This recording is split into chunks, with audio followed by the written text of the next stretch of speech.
Mi nombre es Carlos ¿Qué tal? Fernández Liesa y soy catedrático en la Carlos III de Derecho Internacional y pues voy a moderar esta mesa en la que veo que están ya los ponentes, vamos, el ponente y las ponentes, ¿no? Y tenemos una hora, ¿no? En primer lugar, pues unas palabras también de agradecimiento al alma mater de esta actividad, de este congreso, a Jorge Luis Collantes, al cual conocí pues siendo estudiante de la residencia Fernando de los Ríos, cuando empezó su carrera de Derecho, que venía de Perú, y luego es verdad que acabó en Barcelona, y luego pues he tenido mucha relación con él, hizo también una tesis conmigo, y la verdad es que le tengo mucho cariño como persona, pero también es un gran trabajador, un gran organizador, y este Congreso Mundial de Derecho Internacional y Europeo, pues yo creo que es una muestra de ello. Ha sido capaz de reunir pues a gente muy prestigiosa y yo creo que las mesas, tal y como están configuradas, pues están muy bien en el sentido de que reúnen a especialistas de muchas materias en torno a temas comunes, lo que es muy enriquecedor. También unas palabras de agradecimiento a la Academia Peruana de Derecho, ¿m? Y sobre todo también a todos los ponentes y a todos los asistentes a este importante congreso. Yo, pues muy brevemente, para introducir sobre todo a los ponentes o a la mesa, si queréis, pues seguimos el orden que está aquí, ¿no? Es decir, primero interviene Víctor Ferro, posteriormente Olimpia Molina y finalmente Patricia. ¿Os parece bien este orden? ¿Mm? Y el tema, pues, es la indemnidad del trabajador en el marco de la naturaleza intuitiva del derecho laboral. Yo no soy un experto en derecho laboral y tampoco en estos temas de indemnidad, pero por lo poco que sé, creo que es un tema muy importante en el sentido de, pues, en qué medida un trabajador al ejercer sus derechos, pues puede sufrir represalias o acosos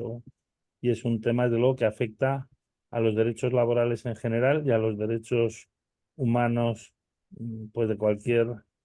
trabajador. Para hablar de esto tenemos en primer lugar a Víctor Ferro Delgado, que es un enorme, iba a decir, especialista, ¿no? Con una gran trayectoria. Ha sido presidente de la Sociedad Peruana de Derecho del Trabajo y de la Seguridad Social, también presidente del Instituto Latinoamericano del Derecho del Trabajo y la Seguridad Social. Tiene pues innumerables publicaciones en la materia, socio fundador del estudio Rubio, Leguía, Normán y Asociados, catedrático en la Facultad de Derecho del Trabajo en la Pontificia Universidad de Perú, abogado, magíster por esa universidad, invitado en muchas otras universidades. Ha sido profesor también visitante en la Universidad de Estocolmo, en Suecia, consejero técnico gubernamental en la Conferencia de la Organización Internacional del Trabajo. Bien, por tanto, estamos ante un gran especialista. Muchísimas gracias, Víctor. Tienes pues la palabra, el tiempo que estimes pertinente, pero bueno, supongo que no más allá de 20 o 25 minutos para entre todos pues acabar a la hora. Muchas gracias, Víctor. Tienes la palabra. Muchas gracias, Carlos, por tus generosas palabras. Quiero comenzar expresando un testimonio de gratitud hacia los organizadores de este magnífico congreso y en particular a nuestro amigo Jorge Luis Collantes, que ha tenido esta titánica tarea de organizar el evento y además juntar a tan distinguidos colegas que me acompañan en esta reunión. Bueno, se me ha pedido plantear el derecho a la indemnidad del trabajador. Esto está siendo enfocado desde diversas perspectivas. De una parte, lo relativo a la tutela que el ordenamiento concede al trabajador frente a represalias que pueda sufrir ante eventuales represalias, ante eventuales despidos que el empleador pueda implementar como resultado de las quejas o reclamaciones que el trabajador puede haber presentado. Igualmente, el trabajo aborda la indemnidad que corresponde al trabajador ante el incumplimiento de obligaciones en materia de seguridad y salud en el trabajo Y por último, examina la vinculación de este derecho con el ejercicio de derechos fundamentales que corresponden al trabajador en el marco de la relación laboral. Veamos pues estas distintas dimensiones. Primero, la protección frente a represalias del empleador. El trabajador está expuesto a eventuales represalias. Puede sufrir acoso, puede sufrir actos de hostilidad, incluso puede sufrir despido. En los reclamos que él presenten pueden haber sido presentados directamente por él, por un apoderado, pero también por el sindicato. En todos estos supuestos podríamos decir que se está produciendo una represalia por una queja del trabajador. En consecuencia, el origen de la acción hostil del empleador usualmente está encaminada a la terminación del contrato de trabajo. Y la OIT ya tiene un pronunciamiento sobre esta materia de tiempo atrás, el convenio 158, que dice que no constituirá causa justificada para la terminación del contrato de trabajo una queja o la participación en un procedimiento contra el empleador por supuestas violaciones a normas o reglamentos. Repárese la disyunción que plantea el instrumento internacional, porque plantea que sea tanto la queja o el procedimiento. El convenio 158 no ha sido ratificado por el Perú, pero sí tenemos una norma análoga, que es la Ley de Productividad y Competitividad Laboral, que en su artículo 29 proscribe ese tipo de despido. Pero en la norma reglamentaria se ha establecido que ese procedimiento queja tiene que ser planteado ante autoridades competentes, lo cual estaría descartando la queja directa. Y aquí hay un tema que justifica una reflexión, porque puede ser que el trabajador haya interpuesto quejas directas, pero que eso no estén configurando el supuesto del despido, que el trabajador esté sufriendo un acto de hostilidad y no necesariamente el despido. El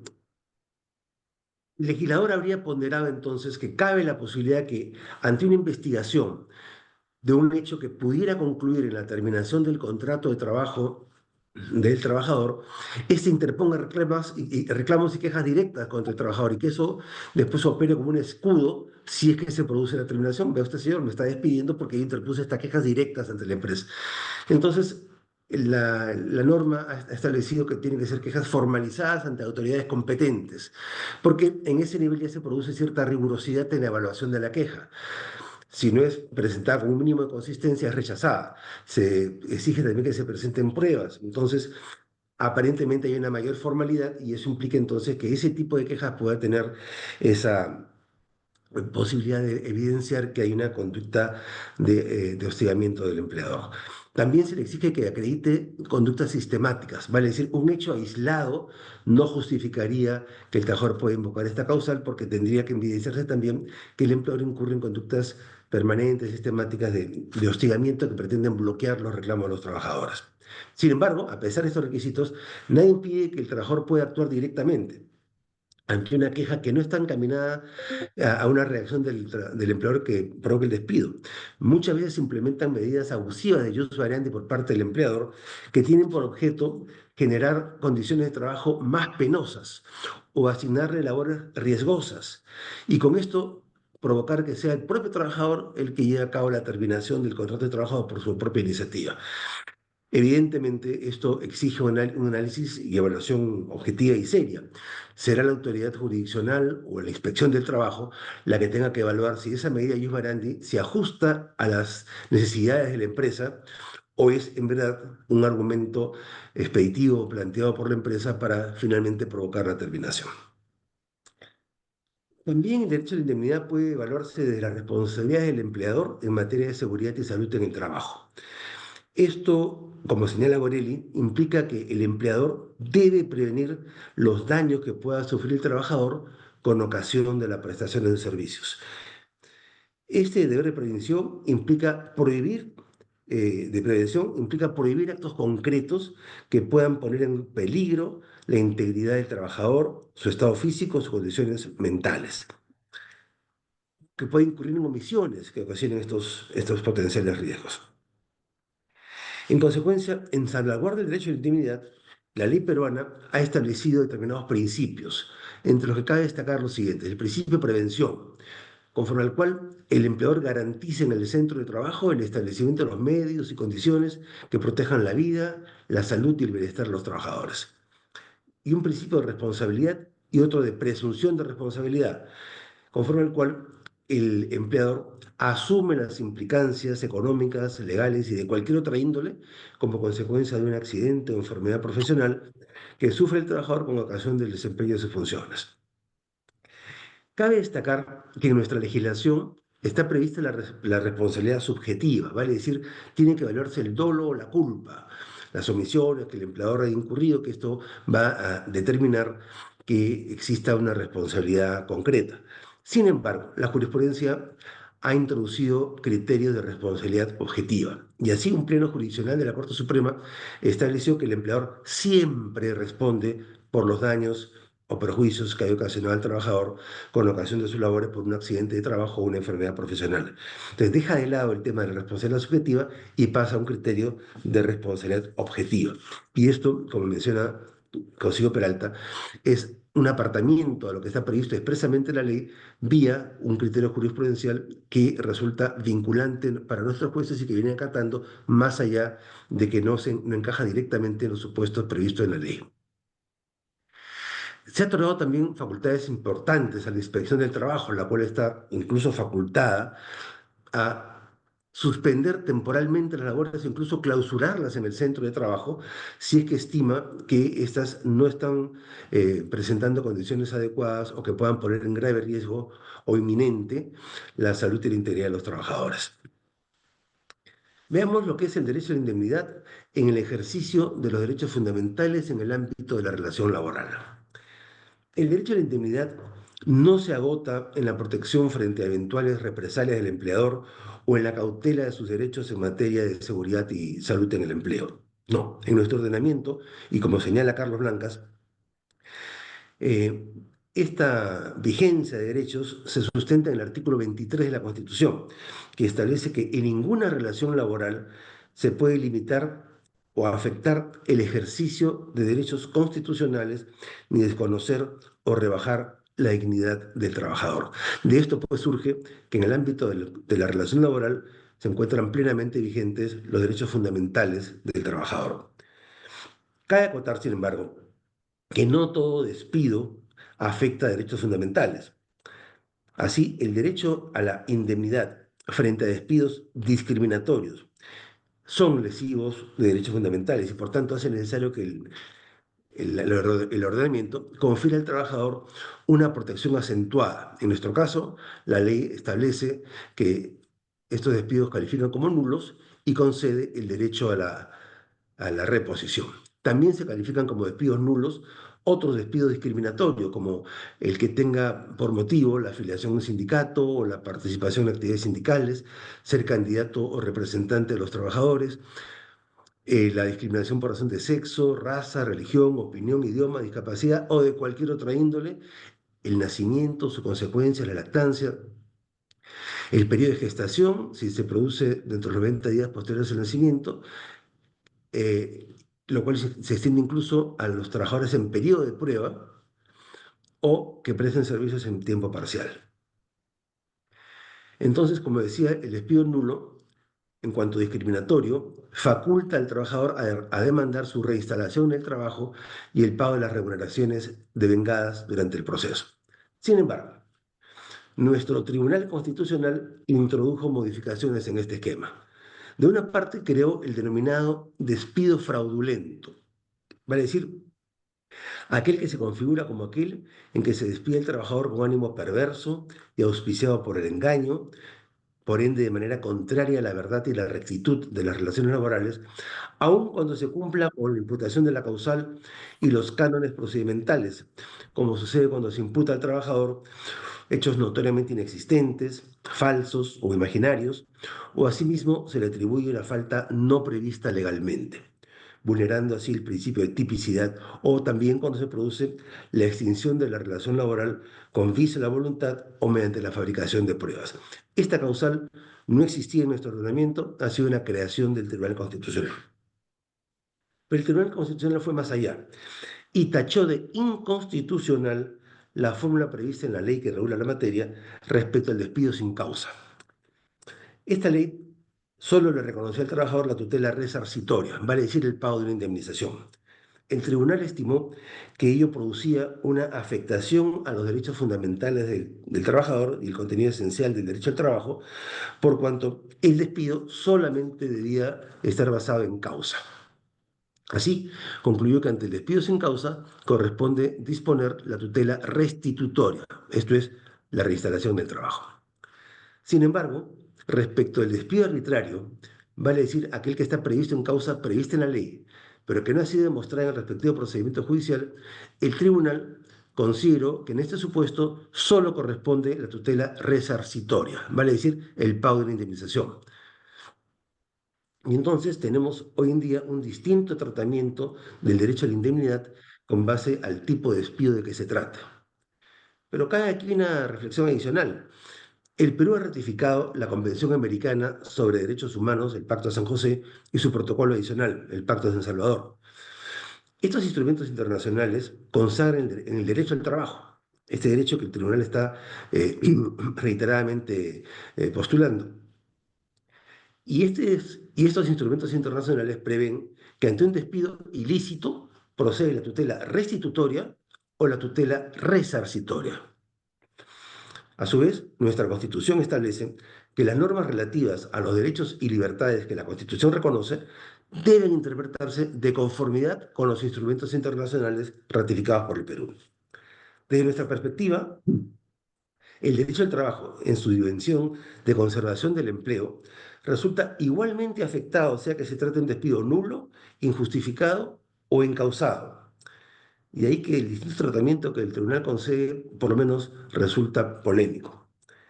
Creemos que es controversial que el TC se haya apartado de las disposiciones previstas en dichos tratados, los que establecen que cabe igualmente la tutela restitutoria o la resarcitoria, porque finalmente la tutela resarcitoria podría haber sido más bien otorgada de manera acentuada cuando opere un despido sin causa y no necesariamente establecer que en ese escenario debe necesariamente producirse la tutela restitutoria. Es importante destacar el efecto que esta sentencia está ocasionando. Hasta antes de la promulgación de estos criterios, cuando un trabajador era despedido sin causa, debía recibir de inmediato la indemnización por despido. Hoy se le obliga a litigar promedio 3, 4 años para que al salir victorioso reciba la misma indemnización que le hubiera correspondido con el despido sin causa, que el empleador quedó obligado a pagar de inmediato la indemnización. Vale decir, se apuntó a crear un mayor beneficio y el efecto no ha sido necesariamente ese. Por cierto, no está en nuestro propósito proponer que la tutela restitutoria deba operar en cualquier tipo de despido. Queremos, sin embargo, que ha habido algún nivel de inconsistencia en el raciocinio del Tribunal Constitucional peruano. Comentemos brevemente el derecho a la indemnidad y los derechos inespecíficos, vale decir, aquellos que son previstos usualmente en la Constitución, que corresponden a todo individuo, incluso al trabajador, que no se ve despojado de ellos por haberse incorporado a una relación laboral. Son derechos que el trabajador no pierde, mantiene cuando se incorpora al mundo del trabajo. Nuestra legislación no contempla referencias concretas a los derechos inespecíficos, pero con base a este ya mencionado artículo 23 de la Constitución, que establece que en toda relación laboral no pueden desconocerse los derechos que la Constitución reconoce, entonces puede concluirse que los derechos fundamentales resultan de aplicación en la relación laboral porque además gozan de eficacia horizontal. El Tribunal Constitucional ha emitido diversos pronunciamientos que reconocen derechos inespecíficos en el marco de la relación laboral. Tenemos resoluciones del tribunal en materia de libertad de conciencia y religión, derecho a la intimidad, inviolabilidad de las comunicaciones privadas del trabajador, el derecho a la libertad de expresión e información, el derecho a la no discriminación, a la intimidad, a las creencias, al honor, a la propia imagen, al libre desarrollo de la creación intelectual, a la reserva de las convicciones, al derecho a la reunión, etc. Entonces, derechos inespecíficos sí están reconocidos en nuestro ordenamiento. Respecto al derecho inespecífico de acceso a la justicia, Palomeque nos recuerda que en este supuesto debe incluso aplicarse en el ámbito procesal, por cuanto bastarían elementos indiciarios que presente el trabajador para evidenciar que existe afectación a sus derechos fundamentales y que correspondería al empleador que simplemente con estos elementos indiciarios sea él quien debe acreditar que se han producido conductas que no resultan objetivas, que el empleador debe demostrar que hay conductas objetivas, razonables, proporcionales. Ahora bien, el derecho de acceso a la justicia puede inferirse de lo previsto en el artículo 139 de nuestra Constitución, en cuanto consagra el derecho a la tutela jurisdiccional. Este derecho, creemos, no se limita a un plano meramente procesal, es decir, a la viabilidad de acceder a órganos jurisdiccionales o a la efectiva ejecución de resoluciones firmes, sino que se extiende en rigor a la posibilidad de hacer efectivo un derecho. A modo de ejemplo, y volviendo al sustento al derecho a la indemnidad que comentábamos en un principio, pensemos en un reclamo presentado contra el empleador. Si este reclamo que ocasiona una medida ius variandi injusta o incluso un despido, y esa medida resultase impune a esa represalia implementada por el empleador, el trabajador habrá tenido que acceder a la justicia. Si esa justicia no sanciona, no fulmina ese tipo de medidas, el efecto será que ese empleador considerará que su conducta ilícita podrá perpetuarse porque no le ocasiona ningún efecto adverso, mientras que para el trabajador habrá percibido que su reclamo resulta inoficioso. Esto afecta el derecho a la justicia, esto afecta el Estado de Derecho y por tanto deberíamos pensar que el acceso a la justicia implica el acceso real a un pronunciamiento que cautele derechos conculcados. Nuestro Tribunal Constitucional ha establecido también que los derechos fundamentales no son absolutos, sino que deben armonizarse con la exigencia de otros derechos. Por ejemplo, cuando existe un conflicto entre derechos constitucionales, debe efectuarse un ejercicio de ponderación. Nuestra Constitución consagra el derecho al trabajo, el derecho a la conservación del empleo, pero también consagra el derecho a la libertad de empresa y postula un modelo de economía social de mercado. Por tanto, puede haber conflicto entre la concurrencia de ambos derechos del empleador y del trabajador en un caso concreto. El tribunal nos dice que en ese caso debe producirse un ejercicio de evaluación con base a tres subprincipios. Principio de idoneidad, conforme al cual se evalúa si la medida adoptada es adecuada para alcanzar el fin constitucional legítimo que está siendo perseguido. El principio de necesidad, el cual se debe comparar la medida adoptada con otras alternativas igualmente idóneas, de manera de determinar si existe una opción menos gravosa para el derecho fundamental afectado. Y un principio de proporcionalidad, en sentido estricto, mediante el cual se realice una comparación entre el grado de realización de un fin constitucional y el grado de afectación del derecho fundamental, para determinar si la ventaja obtenida compensa el sacrificio del derecho. Por tanto, ponderación, reconocimiento de derechos fundamentales, pero también equilibrio en la aplicación de estos derechos. Con base a estos comentarios, podemos concluir que, por efecto de la jurisprudencia emitida en nuestro país, opera el derecho a la indemnidad respecto a derechos inespecíficos en el ámbito de la relación laboral. Muchas gracias.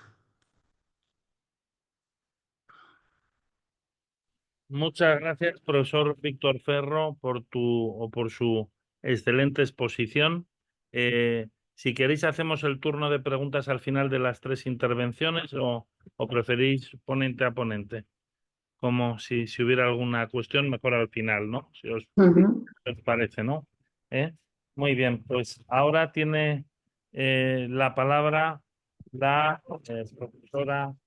Olimpia Molina Hermosilla, que es profesora en la Universidad de Jaén, donde es catedrática de Universidad del área de Derecho Laboral. Tiene un currículum impresionante, ha trabajado pues muchos temas, muchas líneas de investigación de empleo, género, igualdad de oportunidades, migraciones y trabajo, contratación pública, transformación digital. Cuenta con 11 monografías y ha trabajado muchos temas pues muy innovadores que tienen que ver con la Big Data, inteligencia artificial, en fin, neuroderechos, cosas desde luego pues muy interesantes que me gustaría pues poder conocer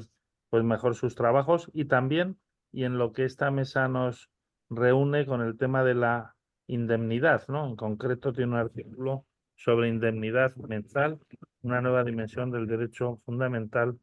a la intimidad de las personas trabajadoras y hacia el reconocimiento de neuroderechos como derechos básicos. Tiene también pues un montón de sexenios y un montón de méritos y por tanto también te agradezco mucho, aparte que también se ha dedicado a la gestión de la universidad. Jaén ha sido secretaria general y directora de la Unidad de Igualdad de dicha universidad, entre otras muchas méritos, estancias y demás. Bien, sin más prolegómenos, tienes la palabra. Muchas gracias. Pues muchísimas gracias, Carlos, por la presentación cariñosa que ha hecho. Al decirlo de ese seño me ha asustado porque pensaba que iba a decir la edad, así que No. te agradezco la gentileza de no decirla. Pues lo Tiene primero todo era, lo posible. Eso sí. lo primero que tengo que empezar sin más remedio es agradeciendo la oportunidad de compartir panel con vosotros, con destacados juristas como lo que formáis parte de este panel y sobre todo también a la organización que ha tenido a bien invitarme a la Academia Peruana de Derecho, al Instituto de Estudios Internacionales y Europeos Francisco de Vitoria de la Universidad Carlos III y al director académico, como tú bien decías al comienzo de tu intervención, al profesor Jorge Luis Collantes, que siempre es amabilísimo y es verdad que resulta muy difícil resistirse cada vez que nos realiza una invitación. Por tanto, gracias a él, en mi caso, estoy aquí con vosotros esta tarde. Pues como tú bien decías, voy a centrar mi intervención en un ámbito que quizás al principio pueda parecer que desborda el ámbito objetivo de estudio de este sexto panel y voy a tratar de encuadrarlo porque me voy a dedicar estos minutos de mi intervención a hablar de la indemnidad mental de las personas trabajadoras al considerar lo que es un nuevo bien jurídico necesitado de una especial protección en la actualidad y en el futuro inmediato de nuestras relaciones laborales y por tanto sobre el cual este ámbito jurídico, este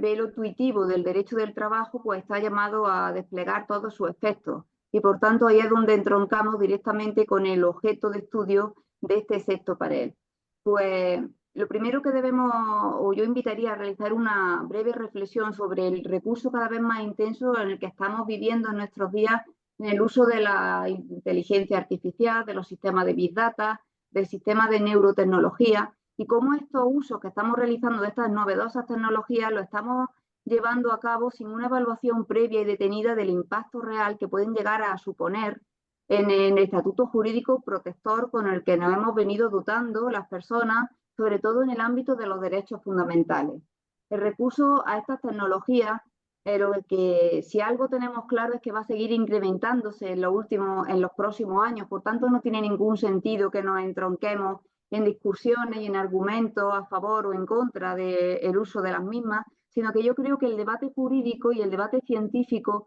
lo que debe llevarnos a plantear es por qué sistemas de inteligencia artificial, por qué tecnología estamos dispuestos a apostar como sociedad y cuáles, por el contrario, debemos desterrar o simplemente limitar en su utilización. La combinación de estos sistemas supone un peligro para la indemnidad mental, para ese nuevo bien jurídico al que yo me refería, simplemente porque es que el cerebro, la actividad cerebral, va a ser el combustible con el que se nutren estas nuevas tecnologías. Son la materia prima que necesitan para funcionar y en este contexto nuestro cerebro, el cerebro humano, se convierte en un codiciado producto de mercado. ¿Y esto qué significa para el ámbito de nuestras relaciones laborales? Pues simplemente y llanamente es que la amenaza real más grave a la que nos vamos a enfrentar por el uso desviado y el uso abusivo que se puede llegar a hacer de estas tecnologías es el control del cerebro humano, pero no ya solo en el ámbito de las relaciones laborales, de empleo privado, de empleo público, sino para el conjunto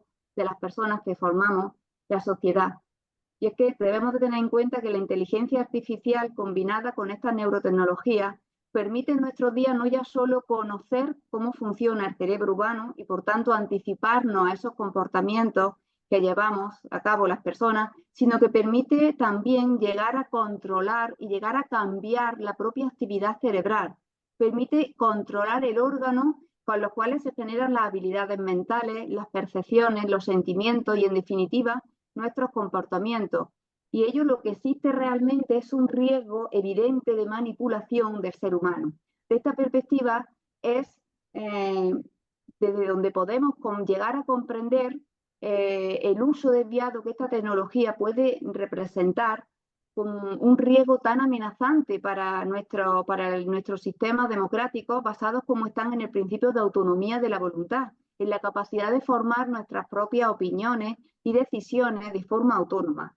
Y estos riesgos que pueden llevar a cabo, pueden darse por un uso abusivo, desviado de las tecnologías de inteligencia artificial, sobre todo de las neurotecnologías, afortunadamente empiezan ya a ser percibidos por instancias internacionales. En concreto, en el ámbito de la Organización Nacional de Naciones Unidas se ha llevado a cabo un ingente estudio desde el año 2022 en el que trata de ver qué derechos fundamentales, qué derechos humanos son los que están especialmente entrando en colisión con este avance quizá desmedido o el uso desvirtuado de estas nuevas tecnologías. Y lo que han hecho es anticiparnos a expensas de que aparezcan ya los resultados finales de estos estudios que se esperan para estos días, en concreto de septiembre, se anunció que lo conoceríamos ya. Lo que sí ha hecho es la Organización de Naciones Unidas anticiparnos cuáles son esos derechos fundamentales que se encuentran más desprotegidos y que se encuentran más necesitados precisamente de una cobertura mucho más intensa ante la amenaza que pueden surgir de estos usos desviados, como son la libertad de pensamiento, el derecho a la vida privada, el derecho a la integridad física y a la psíquica también. En el ámbito del Consejo de Europa también se han llevado a cabo determinadas y se están llevando a cabo determinadas actuaciones precisamente que tratan de ver si contamos a nivel internacional con un estatuto jurídico protector que nos permita transitar con seguridad por este nuevo desarrollo y estos avances que va a suponer el ámbito de las neurotecnologías. Lo que se llevó a cabo, lo que se consiguió por parte de nuestros mandatarios europeos fue una primera declaración, la Declaración Europea de León, en el mes de julio del año 2023, que se realizó precisamente en el marco del uso de la neurotecnología en el ámbito europeo y decir cómo tenían que estar siempre inspiradas por un principio ético y por un principio de lo mismo que ha precedido al desarrollo de la regulación con que ahora tenemos en el ámbito de la inteligencia artificial, puesta al servicio del bienestar de las personas y de la protección de los derechos fundamentales. Se orienta ya esa intervención de la futura intervención del ámbito europeo que se lleve a cabo en neurotecnología hacia esa protección de los derechos fundamentales también como límite infranqueable para el desarrollo de esta neurotecnología. También sería deseable como reclamar una intervención mucho más decidida por parte de la Organización Internacional de Trabajo,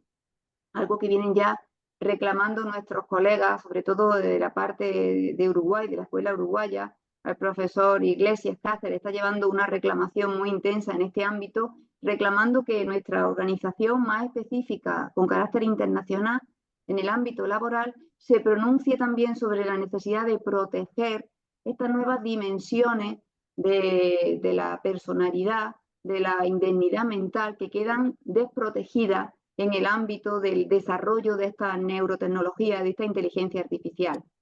Por parte de España, ¿qué se está haciendo? Pues se dedicó prácticamente todo el año pasado, en el 2023, por parte de la Oficina de Ciencia y Tecnología del Congreso de los Diputados, a evidenciar la necesidad de garantizar la privacidad mental, que es el que se ha identificado en nuestro país como el principal desafío que conlleva el uso de la inteligencia artificial combinada con neurotecnología. En concreto, la utilización de estas herramientas y estos sistemas de inteligencia artificial y neurotecnología puede llegar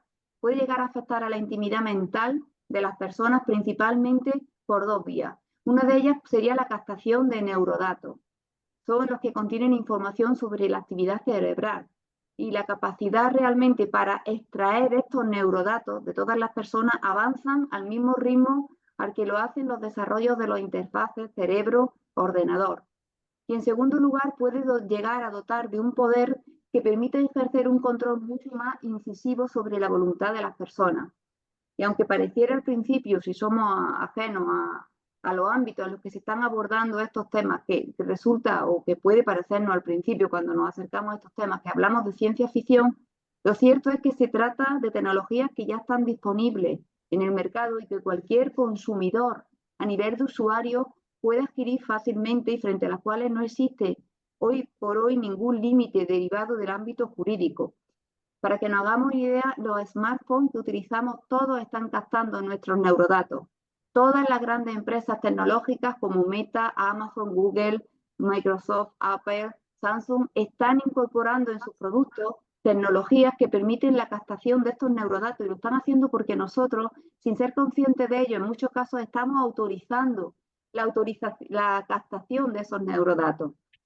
Para que nos hagamos una idea, en este mes de abril conocíamos un estudio que se ha llevado a cabo por una fundación internacional, NeuroRight, que está a través del proyecto Brain que lleva a cabo el profesor Rafael Yuste, que publicó un informe que se hacía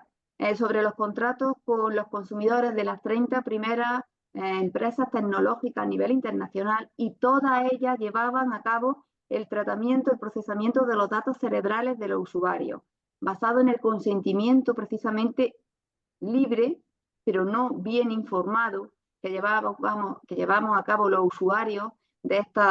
productos tecnológicos y que alcanza en algunos casos incluso la cesión de estos datos neuronales a terceros para que prosigan con su explotación. Por tanto, es evidente el riesgo de acumulación de estos datos, de estos neurodatos que puede producirse en manos de las grandes empresas tecnológicas que aparecen en nuestros días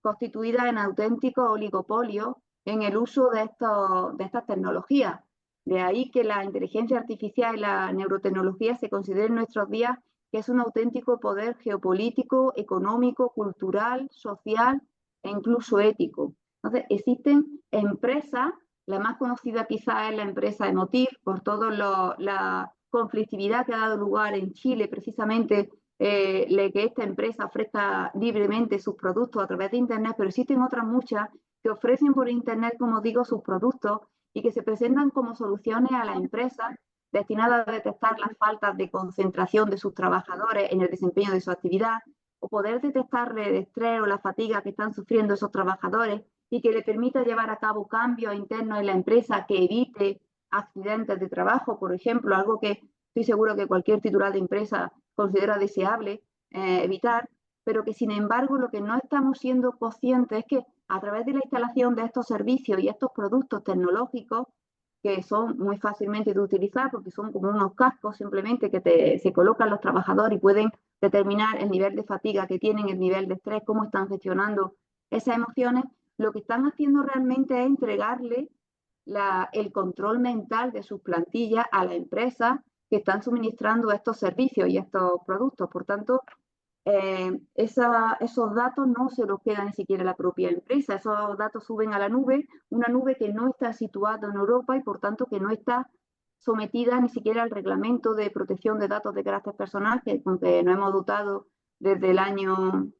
2016 en Europa, y tampoco está sometida al nuevo reglamento de inteligencia artificial que también hemos aprobado este mismo año. Por tanto, estos son solo unos ejemplos que nos dan idea de la importancia que reviste en nuestros días dispensar una adecuada protección a esta nueva dimensión del derecho fundamental a la intimidad, entendida como una indemnidad mental, como derecho a no sufrir ningún tipo de injerencia dirigida a la extracción de neurodatos o a la conformación de las propias opiniones y pensamientos, considerada por ello como la más básica y fundamental de todas las que confluyen en la conformación del derecho fundamental a la intimidad de las personas. Estamos, por tanto, como yo trataba de justificar al principio, ante un bien jurídico que necesita protección, no por su originalidad, puesto que la capacidad de pensar por nosotros mismos es innata al ser humano, es tan antigua como la propia humanidad. La novedad reside más bien en las posibilidades de intromisión en esta dimensión mental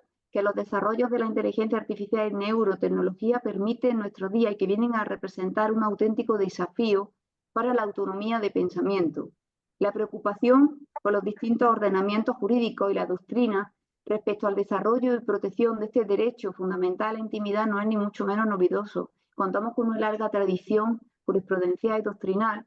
creada en torno a la protección de este derecho fundamental. Lo que ocurre es que todos estos ámbitos se han ido creando, se han ido construyendo sobre una dimensión predominantemente externa, sin incluir la protección del proceso mental que precede a la conformación de esos pensamientos, esas opiniones,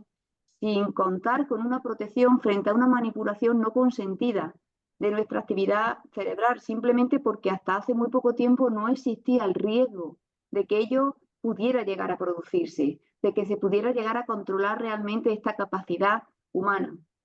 En otras palabras, podemos decir que contamos con el derecho básico a la libertad de pensamiento, pero para poder ejercerlo realmente necesitamos que se tutele también la capacidad de formar libremente nuestras propias opiniones. Resulta, por tanto, necesario proteger en nuestros días la integridad y la indemnidad mental frente a esa amenaza que puede llegar a representar los usos abusivos y desviados de la inteligencia artificial y de las neurotecnologías. Y si esto es así para la generalidad de la sociedad, ¿dónde está entonces la especificidad de las relaciones laborales? Pues ni más ni menos que es que en el ámbito precisamente laboral, en el ámbito tanto del empleo público como en el ámbito del empleo privado, donde más radicalmente se van a enfrentar estos conflictos entre los poderes y las facultades que otorgan estas nuevas tecnologías de inteligencia artificial, que está a punto de llegar, estamos a punto, a pocos años de llegar a la inteligencia artificial general, y las neurotecnologías y los derechos fundamentales de las personas, precisamente debido a que no existe esa igualdad en la posición jurídica que ostentan las partes de esta relación laboral, donde la persona trabajadora tradicionalmente ha ocupado la situación o la posición de sujeto débil de esta relación, y ahora precisamente esa situación de debilidad se puede ver exponencialmente acentuada debido a los desarrollos que están adquiriendo este tipo de tecnología y en el corto plazo de tiempo en el que lo están haciendo. Por el momento, en el ámbito laboral, lo que es cierto es que los avances de estas tecnologías lo que nos están mostrando es la cara menos amable de esta nueva realidad. Estamos asistiendo a unos cambios paradigmáticos en los fundamentos del trabajo, del derecho en su conjunto, que reclaman la atención de todos los juristas para tratar de abordar realmente de forma integral todos estos retos ante los cuales nos vamos a tener que tratar de dar respuesta, en definitiva. Y resulta evidente que la implantación de estos nuevos desarrollos tecnológicos que ya estamos conociendo, las empresas van a experimentar cambios estructurales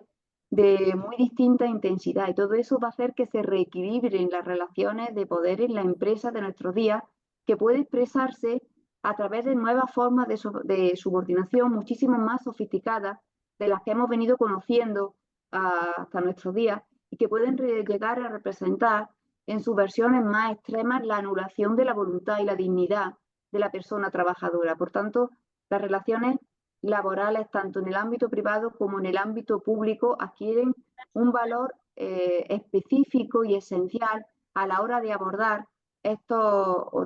o tratar de construir desde el ámbito jurídico los límites ante estos usos desviados de los avances que permite el ámbito de la inteligencia artificial y las neurotecnologías. Nos encontramos en estos días, prácticamente en nuestros días, ante los comienzos, ante el inicio de lo que se presume que va a ser un proceso largo de conformación de esta respuesta jurídica que seamos capaces de montar ante estos nuevos desafíos. Afortunadamente ya se están empezando a dar pasos significativos en este ámbito, y por parte de la doctrina se ha creado el concepto de neuroderechos, precisamente para referirse al marco legal surgido para la protección de los derechos fundamentales que son susceptibles de ser vulnerados por la aplicación de estos sistemas de inteligencia artificial y neurociencia. A nivel internacional son ya numerosos las organizaciones y los países que han iniciado reformas en sus constituciones, incluso como en el caso de Chile, también en distintos estados de los Estados Unidos, se han llevado a cabo reformas para el reconocimiento de este catálogo de neuroderechos que sean capaces de poner freno a estos usos incisivos y a esta manipulación que pueden llegar a producir estos recursos tecnológicos sobre la voluntad y la actividad cerebral, en definitiva, de las personas. En nuestro país también se han empezado a dar pasos significativos con la Carta de Derechos Digitales que se aprobó por parte del Gobierno en el año 2001, en el que aparece un apartado específico dedicado a los neuroderechos, pero se trata de un instrumento, como sabemos, que carece de fuerza vinculante, por lo que sería conveniente que cuanto antes se pueda dotar de esa regulación que lleve a cabo precisamente el reconocimiento de estos neuroderechos. En definitiva, creo que de lo que se trata es de actualizar el principio básico según el cual la regulación debe de ser proporcional al riesgo, ante el riesgo evidente que existe de que queden vulneradas estas facetas íntimas de la persona. Creo que estaría más que justificado una regulación intensa por parte del legislador en estos ámbitos, que luego pueda ser trasladado en el ámbito laboral a la negociación colectiva. El problema es que si por parte del legislador no se asume esta tarea previa de limitar este estatus jurídico protector de las personas trabajadoras en esta era digital y en esta era neurotecnológica en la que nos encontramos, difícilmente los protagonistas de esa negociación colectiva van a poder posteriormente realizar esta concreción y este reequilibrio de intereses contrapuestos que resulta inherente a la relación laboral. Por tanto, es necesario reivindicamos, las personas que nos estamos dedicando a este ámbito, lo que reivindicamos realmente es que exista una apuesta decidida legislativa de protección de estos ámbitos de los derechos fundamentales que ahora se encuentran especialmente coaccionados y con visos de quedar vulnerados ante este desarrollo tan ingente que están teniendo este tipo de nuevas tecnologías. Para ello también es necesario apostar y destacar la importancia que va a revestir la formación continua de las personas trabajadoras, no solo en ámbitos de digitalización, no solo en competencias digitales, sino también en esa visión más humanista del uso de estas tecnologías, en esa formación de juicio crítico que nos lleve realmente a cuestionarnos por qué tipo de tecnología queremos apostar socialmente y cuál de ellas realmente resulta compatible con este sistema de derechos fundamentales con el que hemos venido dotándonos y cuáles de ellas, como digo, no resultan incompatibles y por tanto no debería apostarse por su desarrollo. En definitiva, se trata tratar de conseguir que esa formación continua de la sociedad en general, pero también de las personas trabajadoras y de sus representantes,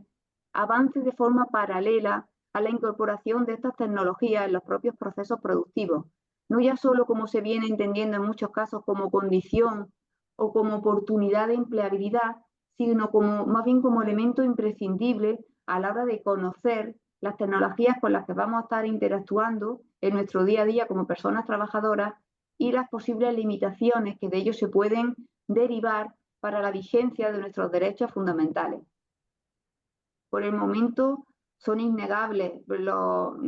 avances que va a suponer la inteligencia artificial y lo que está suponiendo ya el uso también de la neurotecnología, pero estos avances lo que parece evidente es que no se corresponden con un desarrollo comparable de ese estatuto jurídico protector que nos permita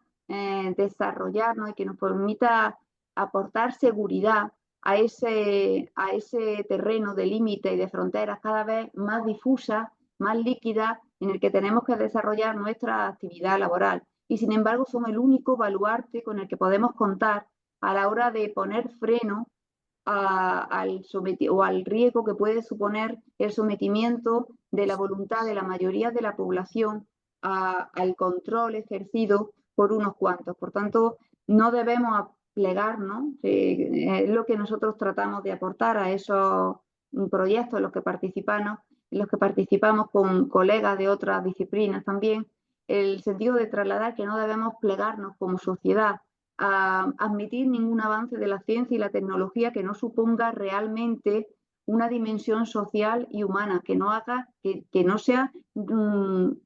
tangible y que no sea trasladable a una mejora de la sociedad en general y de las personas trabajadoras en particular, porque si prescindimos de esa dimensión humana y esa dimensión social de la tecnología, lo único que vamos a estar es abocados al crecimiento de las brechas de las desigualdades y de la injusticia y una limitación de la libertad y de los derechos fundamentales a los que nos hemos venido dotando como sociedad. Por tanto, en definitiva, el reto creo que consiste en tratar de humanizar el uso de estas tecnologías, de esta inteligencia artificial, de estas neurotecnologías, evitando deshumanizar a las personas. Eso creo que es lo que está en juego en nuestros días. Pues muchísimas gracias y quedo atenta a cualquier consideración que tengáis oportuno realizar. Gracias. Pues muchísimas gracias, Olimpia, por tu excelente ponencia también. Y ya finalmente tiene la palabra, aunque le rogaré que sea todo lo breve posible, Patricia, porque nos vamos encabalgando en las ponencias y ya, para no quitarle tiempo a la mesa siguiente, pues intenta dar las pinceladas. La profesora que nos acompaña ahora es Patricia Nieto Rojas, que es profesora del Derecho del Trabajo también y de la Seguridad Social en la Carlos III, lo fue durante unos años y luego pues se ha ido, desgraciadamente, ¿no?, para nosotros en la Carlos, a la UNED, ¿no?, a la Universidad Nacional de Educación a Distancia. Ha sido también profesora invitada en Francia, en Burdeos, en Italia, en Turín, en Estados Unidos y en Oporto. Participa en muchos proyectos de investigación, tiene premios también por su labor. Hizo su tesis doctoral sobre la representación de los trabajadores en la empresa y tiene pues investigaciones y trabajos sobre igualdad de género también, sobre planes de igualdad en las empresas, conciliación y muchos otros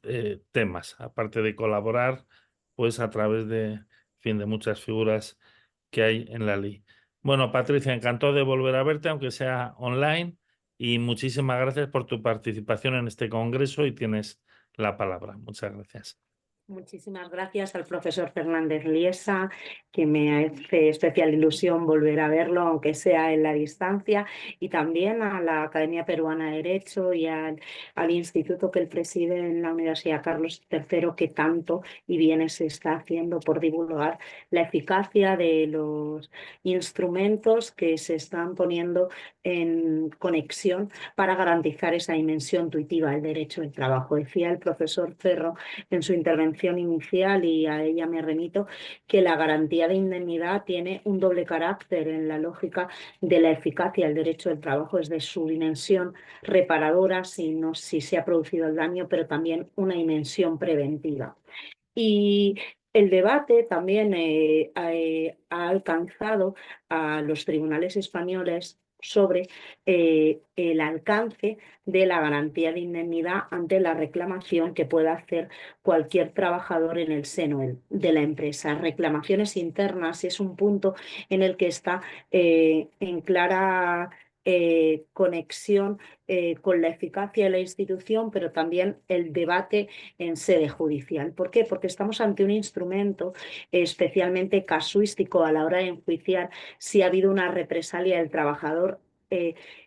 adoptada por la empresa por la petición de un determinado derecho, y si sirve para activar la tutela reparadora que supone la garantía de indemnidad, una reclamación interna, el uso de medios informales de comunicación para la petición de esa información, porque es evidente que sí, que está cubierto el trabajador o la trabajadora que demanda judicialmente, y que por esa demanda se plantea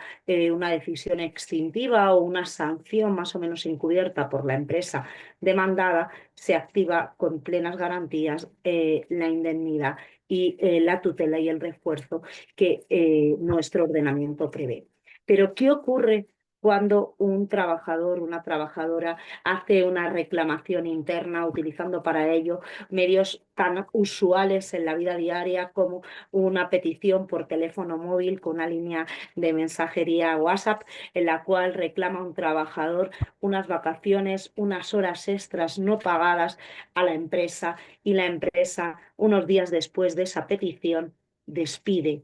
o sanciona a la persona peticionaria? Pues bien, la doctrina judicial española mantiene un debate enconado sobre si alcanza o no la protección a este tipo de reclamaciones internas, y yo creo que con buen criterio la tesis que se está imponiendo es entender que sí que tiene que tener la máxima protección también ese cauce de reclamaciones internas. Pongo como ejemplo una reciente sentencia del Tribunal Superior de Justicia de Galicia de 20 de mayo de 2024 en el que se enjuicia el despido de un trabajador que se produce solo 3 días después de que pidiese a través de mensajería WhatsApp unas vacaciones no disfrutadas. A esa petición informal después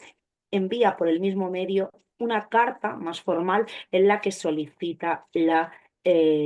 devengo y el disfrute de esas vacaciones. ¿Qué hace la empresa? 3 días después lo despide, enjuiciado este despido por el TSJ de Galicia, califica ese despido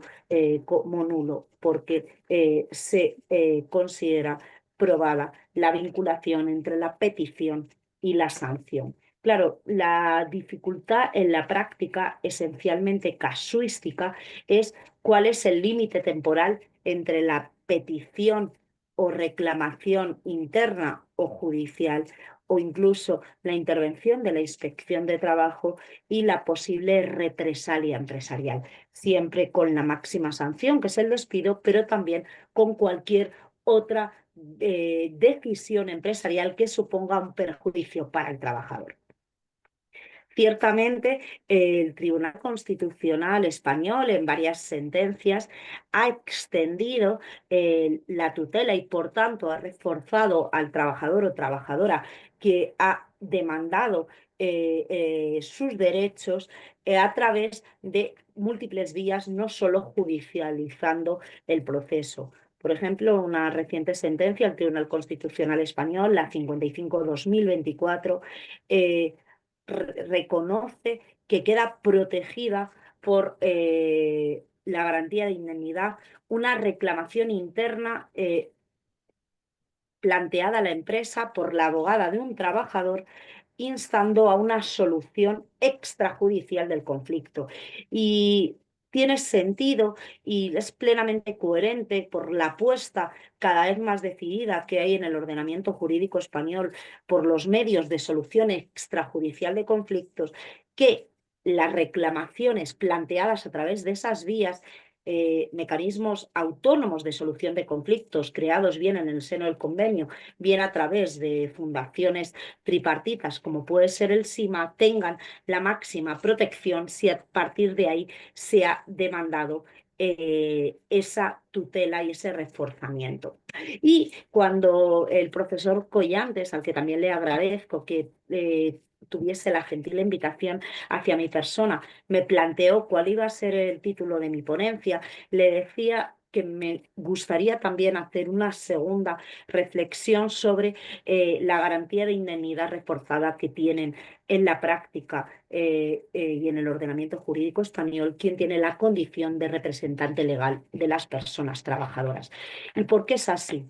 Porque como ocurre en casi todos los ordenamientos, hay una protección reforzada para quien asume la función de ser la voz, el representante legítimo, normalmente electo, de los trabajadores en un ámbito tan singular como es la empresa. España, como otros muchos estados en los que participan en este foro, ha ratificado el convenio 135 de la OIT, que establece una notable protección tanto en lo que hace al reconocimiento de garantías y facilidades a quienes asumen en las empresas la condición de representantes legales. Esa protección en nuestro ordenamiento tiene una proyección directa en el reconocimiento de una libertad de expresión reforzada, en el no poder ser represaliado por el ejercicio de las actividades de representación y por aquellas acciones que en pos de la colectividad asuman quien tiene la condición de representantes legales, y también se proyecta de manera directa en el tema que aquí nos ocupa en una suerte de indemnidad retributiva, que supone, en definitiva, la ficción de considerar que una persona que ha quedado liberado para el trabajo porque asume la condición de representante legal o durante determinadas horas de su prestación profesional queda liberado de trabajar para asumir esa función de representación legal, tiene derecho al cobro del salario sin ninguna penalización, de manera igual a que si estuviese trabajando, percibiendo, por tanto, complementos salariales que exigen el trabajo efectivo, como puede ser la nocturnidad, la penosidad o la toxicidad, haciendo una extensión de esa indemnidad retributiva para no penalizar así quien asume la función de representación colectiva. Esa indemnidad retributiva, ese no poder ser penalizado por el ejercicio de una función que alcanza a la colectividad como es la que hacen quien tiene la condición de representante de los trabajadores, es un argumento utilizado, y se ha hablado aquí también de la protección privilegiada que tienen las personas que ejercen derechos de conciliación, tanto en la proyección que hace al despido nulo, como también a la posible afectación que podría tener el ejercicio de derechos de conciliación en el devengo de determinadas retribuciones variables, piensen en un bonus, en una prima de productividad por objetivos que una persona va cobrando todos los años sin problema, excepto el año en el que ha tenido una suspensión por nacimiento. Pues hay, habida cuenta que todavía hay una falta de corresponsabilidad de los hombres, los últimos pronunciamientos del Tribunal Supremo en este punto han ido construyendo jurisprudencialmente una suerte de indemnidad a efectos retributivos también por el ejercicio de derechos de conciliación. Pues bien, como el profesor Fernández Liesa, al que tengo gran admiración intelectual y personal, me ha pedido que fuese casi de manera telemática, por respeto a quienes nos preceden en el uso de la palabra, si tuviese que terminar mi intervención en tiempo y forma en este foro, creo que me gustaría plantear tres ideas a modo casi telemática. La primera es que en la institución que supone la garantía de indemnidad es básica para la eficacia del ordenamiento del que se sirve. Ahora bien,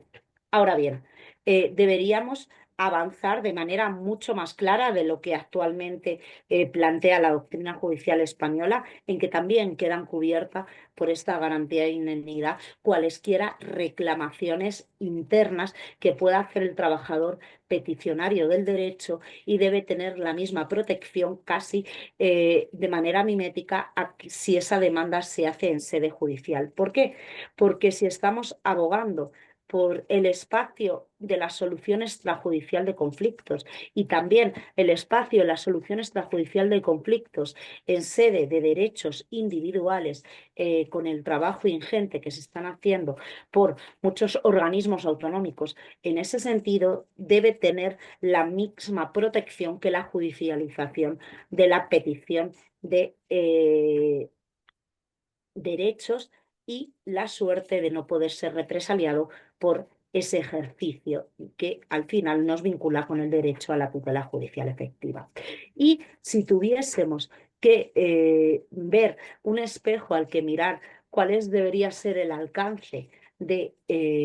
la institución y de la garantía de indemnidad y de su eficacia, creo que un buen espejo en el que mirarnos es toda la construcción que se han hecho en todos los estados sobre la protección que reciben los representantes legales de los trabajadores. En definitiva, es que el ejercicio de derechos y la petición del cumplimiento de la legislación laboral no puede suponer a el peticionario, sea en sede individual, sea en actuación colectiva, una represalia, porque si no se quedaría en clara decadencia el derecho a la tutela judicial efectiva. Y termino haciendo referencia a una relevante sentencia, a mi juicio, del Tribunal Constitucional Español, dictada en el año 2006, la número 16. ¿Por qué? Porque el conflicto que había en la empresa en relación a una condición de trabajo, en relación a un problema de horarios, se judicializa, pero a través del comité de empresa, un órgano representativo de los trabajadores.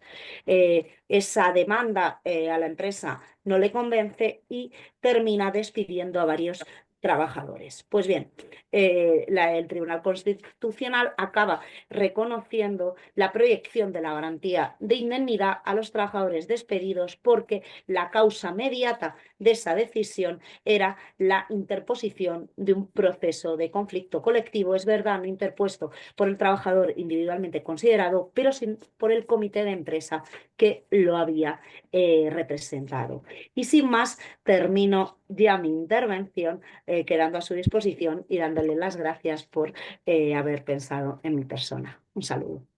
Pues muchísimas gracias también, Patricia, por tu excelente exposición. Gracias a los tres profesores expositores, a Víctor, a Patricia y a Olimpia. Ya nos hemos salido del tiempo, con lo cual, pues ya yo creo que damos paso a la siguiente. Vamos, no sé si hay alguna intervención, alguien que quiera matizar algo de lo que se ha dicho o preguntar algo,